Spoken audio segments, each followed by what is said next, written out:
magabarong magahata og inspirasyon kanatong mga lumadlong higaon.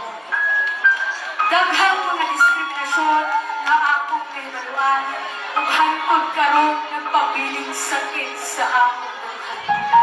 Sama na lamang sa mga nitibo, mga walay grado, mga nitibo, mga walay kaalam, mga nitibo, mga hugaw, mga nitibo, mga pobre, mga nitibo, taga-bukid.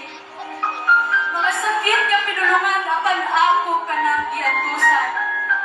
Sakit pa malandungon nga hangtod karon nga kasinati paghihapon kong diskriminasyon.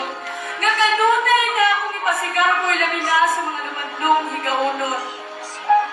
Kanunay na akong ipasigarboy labi na sila. Kay dili ang diskriminasyon ang among himuong rason aron ang among mga pangandoy among putol.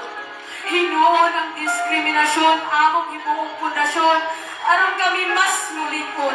Kay dili lalim ka inyo lang kami daog-daogon. Kay sa bukid kami nitubo o nagdagko. Wala na ba may katungod? Wala na ba may katungod mulambo? Wala na ba may katungod mangandoy? Aron ang among tribo among may pasigarbo. Wala na ba may katungod? Mga sulod ko, ipasigarbo tao na ikulahin tao, hayat ko'y mga lumati gaunon. Gamayan sa bawin tao, adunga tao. Naningkamot kami sa pagskwela, gibiyaan ang among pinikanan na naningkamot sa kabukihan. Apan lang kami masustentuhan.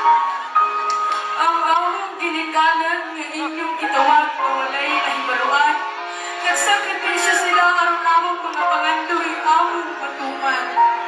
Ang inyong gitawag na walay nahibaluan, kaya nilang buhaton ang tanan aron lang kami makahuman o may pasigarbo sa ninyong tanan. Sa baryong akong gidampan, sa tribong akong ginikanan,